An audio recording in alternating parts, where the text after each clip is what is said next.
사실은 여러분들이 이 합성학 문제를 푸는 거는 내가 구조를 잘 외우고 있구나 그 이상의 의미는 없어요. 그러니까 지금 이걸 들음으로써 뭔가를 공부를 하겠다. 잘못된 생각입니다. 그래서 만약에 내가 크게 공부가 잘 안 됐다고 하시면은 이 강의는 안 들으시는 게 좋아요. 이 강의는 그래서 내가 지금까지 외웠던 구조들 문제 푸는데 어떻게 써먹을 것인가 그리고 어디까지 틀려도 되는가 그걸 확인하는 자리거든요. 틀려도 된다라는 말이 물론 시험에서는 다 맞는 게 중요하겠지만 사실 모든 과목을 다 맞출 수는 없어요. 그래서 상대적으로 좀 버려도 된다 싶은 과목들을 골라가지고 선택과 집중이라고 하죠. 그래서 조금 더 프로미싱한, 그러니까 조금 더 기대값이 높은 공부했을 때 단시간 안에 성적이 더 빨리 오를 만한 그런 과목들을 시간 투자를 하는 게 더 좋겠죠.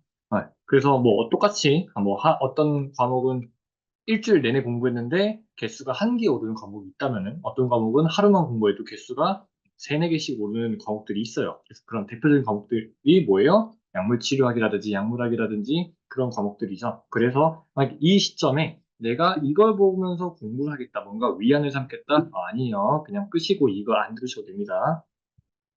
그래서 그런 분들을 위해서 아, 네, 그리고 또 녹화부도 남으니까 나중에 다 외워졌다라는 타이밍 왔을 때 혹은 어느 정도 외워졌다는 타이밍 왔을 때 그 활용 방법에 대해서 보시면 될 것 같습니다. 자, 22년도부터 풀이를 할게요. 다음 약물 중에서 전구 약물인 것을 모두 고른 것은 자, 당연히 4개의 구조를 전부 다 알고 있어야 됩니다. 기본이에요. 근데 그 개념으로 푸는 문제냐 이 문제는 아니에요. 제가 내내 문제 풀이할 때마다 정말 강조를 여러 번 했던 것 같은데 자, 우리 몸에서 가장 많은 효소가 뭐죠? 에스터레이즈예요. 의학과학적으로 봤을 때 에스터레이즈. 에이스가 무슨 뜻이에요? 단백질, 그 중에서도 자른다라는 뜻이죠. 에스터를 자른다. 에스터 구조는 뭐죠? 이런 구조죠. 그래서 여기를 공격한다. 왜? 공격을 해가지고 올라갔다가 내려오면서 뉴클레오파이드 있으면은 이런 식으로 치환이 되는 첨가후 제거 반응 혹은 치환 반응이라도 부르죠. 그래서 이런 반응이 일어납니다. 그래서 첫 번째로 대사 하면은 그런 어떠한 지식도 필요 없어요. 그냥 찍으세요. 에스터가 있는 곳을 먼저 찾은 다음에 에스터가 없으면 그때부터 고민을 하기 시작하시고 그냥 대사라는 말이 나오면은 에스터 구조부터 찾으면 됩니다. 그러니까 다시 한번 말씀드리지만 이거는 국가에 있는 예비고사를 뜻하는 거예요. 예비고사는 국가의 공인된 교수님께서 내시는 문제고, 막 경쟁을 시키는 문제가 아니에요. 네, 그냥 최소한의 합격 기준을 만족시키냐 못 시키냐. 그렇기 때문에 꼬아서 내지 않아요. 그래서 대부분 다 어떤 컨센서스한 지식을 활용해서 문제를 푸시면 맞습니다. 그 의도한 문제도 맞고요, 이 문제가. 그래서 보시면은 에스터가 있는 구조가 요거예요. 저는 의학과학적 지식을 여기 전혀 쓰지 않았어요. 의학학 지식 이거 뭐 세세하게 다 외우고 요런 구조 없었는데 막 다 기억하고 당연히 필요는 합니다. 필요 없다는 뜻이 아니에요. 그런데 그걸 다 외워서 요 두 개를 고른 사람이나 그냥 에스터레이즈가 맞네? 에스터 구조? 여기밖에 없네? B, C 해서 답을 골라서 맞은 사람이나 똑같은 1점이죠. 그죠? 그리고 2 이상 깊이 안 나오고. 그래서 이런 것들은 B, C 고르고 넘어가는 겁니다. 그렇게 생각 안 하고. 다음, 물론 여기서 에스터가 없어요. 구조가 뭐 예를 들면 B만 있고 여기 에스터가 없어. 그러면 좀 복잡해지죠. 근데 그런 문제는 그때 가서 생각을 하는 게 맞습니다. 이거는 저희가 깊이 파는 어떤 그런 시험이 아니에요. 다음 고혈압 약물에 대한 설명으로 옳은 것은 자, 이 문제는 딜티아젬입니다. 저희가 의학과학 제가 강의 있던 곳 중에서 딜티아젬은 없었어요. 물론 교과서는 있어요. 근데 참고로 교과서에 나오는 약물이 수백 가지가 넘어요. 제가 강의에 뽑아놓은 약물들을 해봤자 100개가 안 될 거예요. 그것도 여러분들 양 많죠? 그래서 냉정하게 수백 가지를 다 외울 수 없어요. 그래서 최대한 우리가 아는 지식으로 문제를 풀어보면은 사실 풀립니다. 그 자료에 없는 것도 불구하고. 자, 우선 1번. 카이랄탄소는 3개이다. 세면 되잖아요. 2개죠. 벤조다이아제핀, 이도치이다. 비슷하게 생기긴 했어요. 근데 제대로 공부를 했다면은 벤조다이아제핀은 요런 모체라는 걸 알 수 있죠. 이거는 설포가 들어갔기 때문에 아니죠. 제가 거의 요 정도 급의 뭐랄까 좀 헷갈리게 냈다 싶으면은 요게 뭐랄까 가장 헷갈리는 문제 중에 하나라고 생각해요. 요거 이상 난이도는 나오기 힘듭니다. 그래서 좀 구조 비슷해 보이니까 너 제대로 공부했어? 장난친 문제고요. 요 안다면 n을 안다면은 PC 붙고 넘어갈 문제고 사실 딜타젠도 저희가 구조를 외우는 약물 중 하나죠. 그렇기 때문에 속을 리는 없다고 생각합니다. 소디움 채널을 선택적으로 차단한다. 이거는 의학과학적 지식이라든지 합성학 지식으로 푸는 문제가 아니죠. 딜티아젠이라는 약물을 어디선가 약물 치료학이라든지 아니면 이 약물학에서라든지 공부를 했다면은 그 지식으로 푸는 문제입니다. 칼슘 채널 블락하죠. 그리고 아이고 3아미노페놀의 페놀을 원료로 하여 제조한다. 자, 보시면은 3아미노페놀 정도는 그릴 수 있어야 돼요. 요 정도의, 여러분 아유팍 다 공부하셨죠? 어, 그 합성학 기초가 나오기 때문에 예비고사는. 자, 페놀은 이렇게 생겼죠? 그죠? 3번이면은 1, 2, 3번 여기에 N2가 있어요. N2가 아니라 NH2가. 자, 보시면은 이런 구조가 끼어 들어갈 곳이 있나요? 매칭되는 부분이 있어요? 없어요. 그래서 아닙니다. 61번부터 예방약학 문제인데요. 이거는 풀지 않을게요. 이건 정의를 외우는 문제예요. 예방약학, 교재 1장, 역학, 사망지표 쪽을 봐주세요. 이거는 정의를 외웠는지 안 외웠는지를 묻는 문제이기 때문에 넘어가도록 하겠습니다. 62번을 풀 거예요. 이 검사의 특이도를 구하는 문제예요. 특이도의 정의가 뭐냐면 질병이 없는 사람을 실제 검사에서 질병이 없다고 정확하게 판정할 수 있는 능력이에요. 질병이 없는 사람을 진짜 질병이 없다고 판정할 수 있는 능력을 특이도라고 합니다. 그렇기 때문에 질병이 없는 그룹에서 정말로 음성이 나온 지표를 딱 고르면 되거든요. 질병 없는 그룹. 총계 900이에요. 그럼 900분의 간단해요. 이 정의만 알면 바로 풀 수 있고 질병 없는 그룹 900명 중에 음성이 나온 그룹 855는 대략적으로 95%가 나와요. 그렇기 때문에 답은 4번. 정의만 알면 풀 수 있는 문제였어요. 63, 64번은 넘어가도록 하겠습니다. 여러분들 이거 이제 풀 수 있을 거예요. 65번은 풀겠습니다. 생물학적 오염도. 이거 조금 어려우셨을 거예요. 어디에 나와 있냐면 예방약학 교재 3장 페이지 12페이지 환경에 나와 있어요. 환경 페이지 12페이지에 나와 있어요. 생물학적 오염도는 BIP라고 하는데요.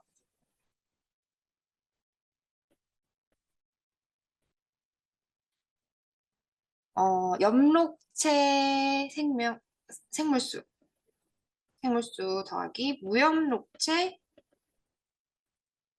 생물수 전체를 더한 것분의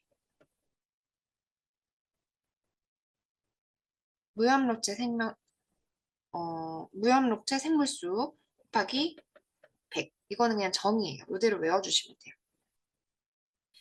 근데 여기서 묻는 문제는 이 가나다라 중에 어떤 것이 엽록체 생물이고 어떤 것이 무엽록체 생물인지 외웠니? 그걸 묻는 문제였어요. 일단은 이 중에서 엽록체 생물은요. 거기 교재에도 나와 있지만 남조류, 규조류, 녹조류, 유엽록체, 편모충류 이렇게 되어 있어요. 엽록체 생물은 스스로 광합성을 하는 생물이거든요. 그렇기 때문에 지금 분모에 와야 되는 것들은 지금 무엽록체, 엽록체를 전부 더한 거기 때문에 여기 있는 수치를 전부 더하는 거예요. 그래서 전부 200, 300, 300, 200 전부 더하면 분모는 1000이 됩니다. 그 분자는 무엽록체 생물수를 수만 들어가기 때문에 무엽록체 생물은 죽을래야 그리고 그래서 일단은 답은 1000분의 500 해서 50이 나와요. 4번 4번이 됩니다. 여러분들이 외우실 거는 이 식은 국시 때 공부하실 때는 외워야 되지만 어떤 것이 무염록조 생물이고 어떤 게 염록조 생물인지 그것 정도는 외워주시면 좋아요. 네. 66번은 풀 수 있기 때문에 넘어가고요. 67번도 넘어가겠습니다. 이것도 여러분들 다 풀 수 있어요.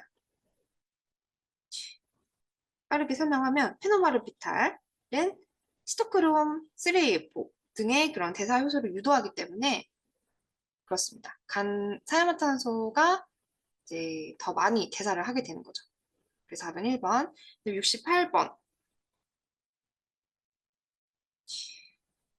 요거를 옆에다가 제가 필기를 하나 할 게 있어요.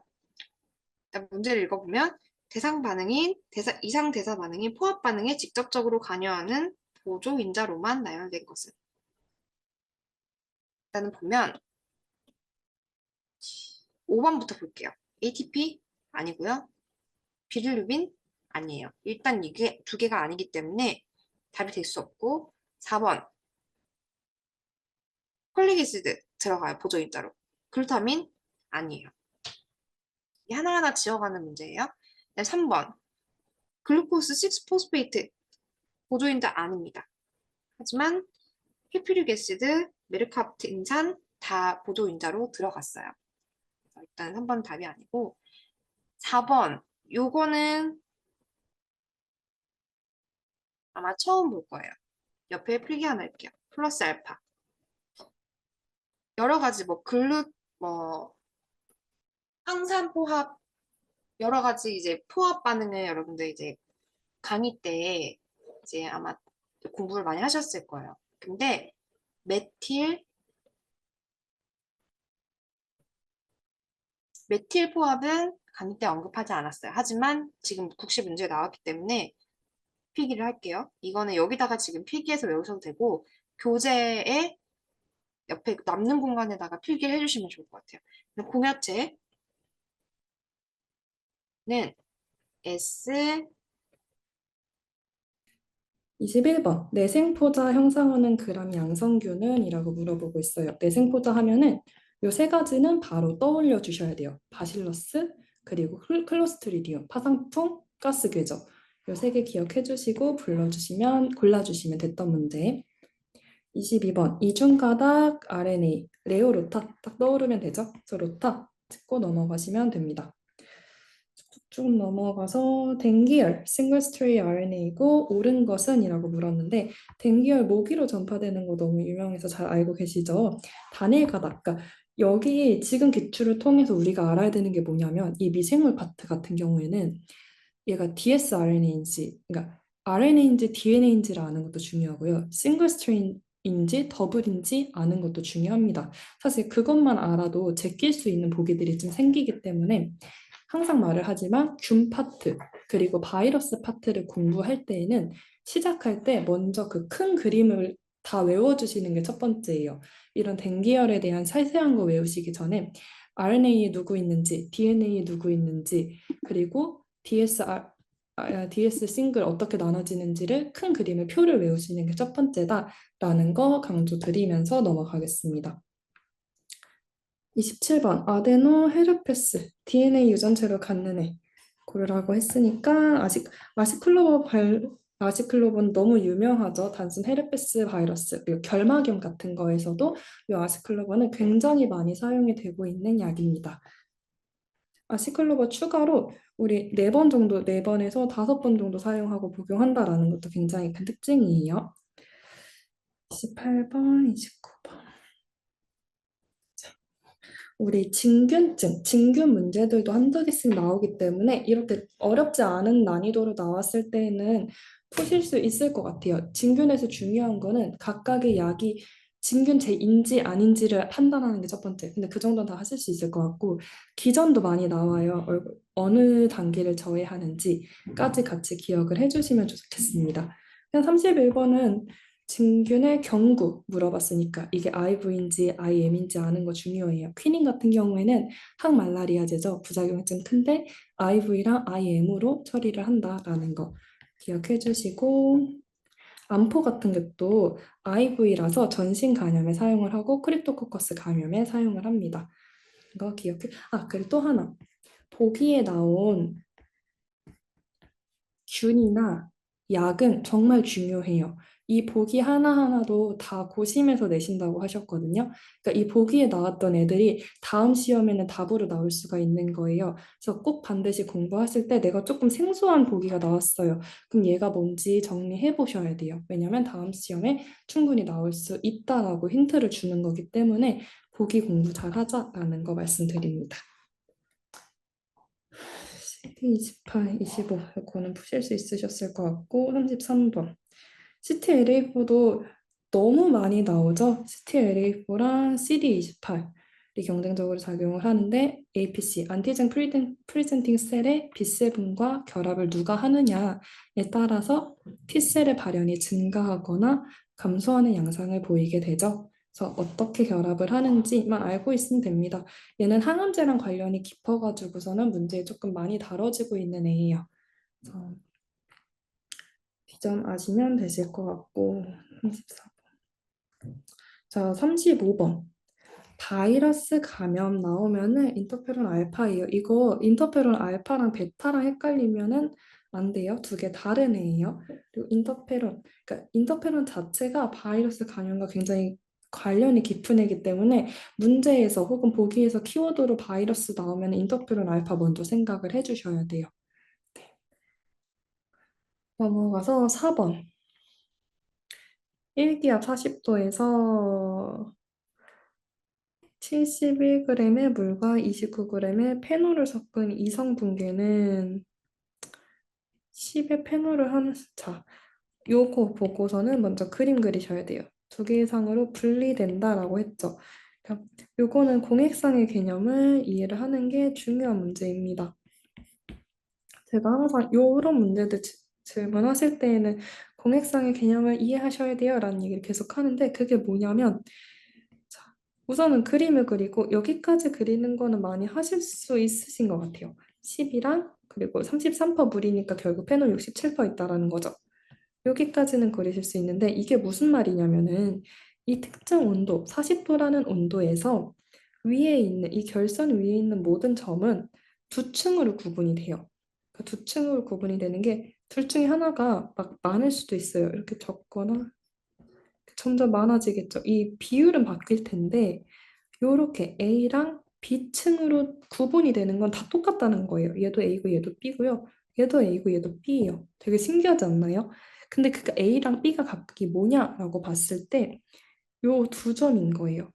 그래서 얘가 두 점으로 나뉠 때 지금 페놀이 더 비중이 크잖아요. 높은 게 더 아래에 있겠죠? 67%짜리가 아래에 있고 10%짜리가 위에 있을 거예요. 그러니까 이 두 개의 층으로만 구분이 될 거고 그 비율만 바뀔 거야. 바뀔 건데 그 바뀌는 중량은 어떻게 계산을 할 거야? 라고 했을 때 우리 지렛대 법칙 사용하죠. 비율로 볼 거다. 지금 문제에서 보면은 71g의 물과 29g의 페놀을 섞었어요. 그럼 이거 페놀 몇 퍼예요? 71 플러스 29분의 29니까 29% 들어있는 거죠. 그러니까 여기를 찝어주시면 돼요. 29 그러면은 10부터 29는 19만큼 차이가 나고 67부터 29는 38만큼 차이 나죠. 그러니까 요 점에서 지금 문제에서 물어보고 있는 이 점에서는 상층과 하층의 질량비, 무게, 그램 비율이 어떻게 된다? 2대 1이다 라는 거를 말을 하고 있는 거예요. 이해되셨죠? 그러니까 지금 A랑 B가 2대 1인데 상층 A를 물어보고 있으니까 전체가 지금 100g이잖아요. 두 개 더하면 100g의 3분의 2만큼이 상층이다 라는 거 계산해 주시면 됩니다. 그리고 66.66666이니까 올림해가지고 반올림해서 사다 찝어주시면 되는 문제였어요. 중요해요, 얘도. 계속 나올 수 있는 거고 이렇게 계속 나오는 계산 문제는 맞춰주셔야 돼요, 사실. 완전 새로운 계산 문제를 버리기 때문에 이렇게 계속 나오는 얘랑 그 NaCl 당량 문제 이런 것들은 버리면 안 된다. 5번. 아스파라긴 장기가 아스파르트산. 요거는 탈아미드 반응이죠? 이건 생화학 때도 보셨을 거라서 넘어가고요. 또 나왔죠. 자, 틱스트로피, 막 딜레이 또 나왔는데 어떤 유체의 점도를 측정하는 과정에서 전단 속도를 증가시킬 때 저항이 증가하였다. 이 유체의 유동학적 특징이 뭐냐? 전단이 증가했을 때 점도 오히려 증가하는 애. 아까 그래서 막 힘들다라고 얘기했던 애죠. 얘는 딜레이 특징인데요. 자, 비딜비딜을 외우는데 얘는 비응결. 소성이랑 차이가 있어요. 소성은 응결 입자예요. 근데 딜레이는 비응결 입자예요. 그리고 상대적으로 고농도일 때 나타나는 현상이에요. 그래서 전단, 힘을 가하면 오히려 얘네가 부피가 증가하는 거예요. 팽창유동이다라는 단어도 쓰는데 오히려 증가해요. 그리고 높은 전단에서 고형화, 좀 딱딱해지는 거예요. 그래서 막 혼합기, 분쇄기, 블렌더 얘네는 높은 전단으로 무한 갈아야 되는데 이럴 때 오히려 얘네들이 딱딱해지고 고형화가 돼서 과부하가 오게 되는 문제점이 있습니다. 그래서 이런 특징, 이거 지금 적힌 거는 다 그 교재에 있는 거예요. 정리본에도 다 있는 거기 때문에 외워주셔야 되는, 이거 하나하나 다 외워주셔야 되는 거예요. 전단이 증가한다. 입자 주변 용해에 결핍이 일어납니다. 그러니까 오히려 이렇게 물이랑 섞여 있어야 얘가 부들부들 점도도 낮아지는데 입자 주변의 용매가 싹 결핍이 되어버리는 거예요. 힘을 주면. 왜냐면 얘 상대적으로 고농도잖아요. 그러니까 농도가 더 증가하면서 점도가 증가하게 된다. 이런 식으로 조금 연결지어서 기억해 주시면 되겠습니다. 1번인데 1번 문제에서 학생들이 제일 많이 당황했던 이유가 구조가 처음 나와서 그래요. 구조를 문제에 나오면은 우선 되게 당황하는 친구들이 많아요. 이 구조를 모르니까 보자마자.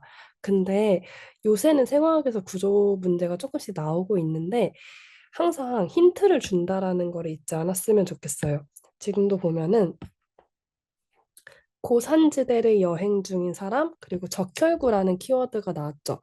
그러면은 머릿속에서 뭐가 정리가 돼야 되냐면 적혈구랑 고산지대 개념이 나왔을 때 나오는 애가 하나 있어요.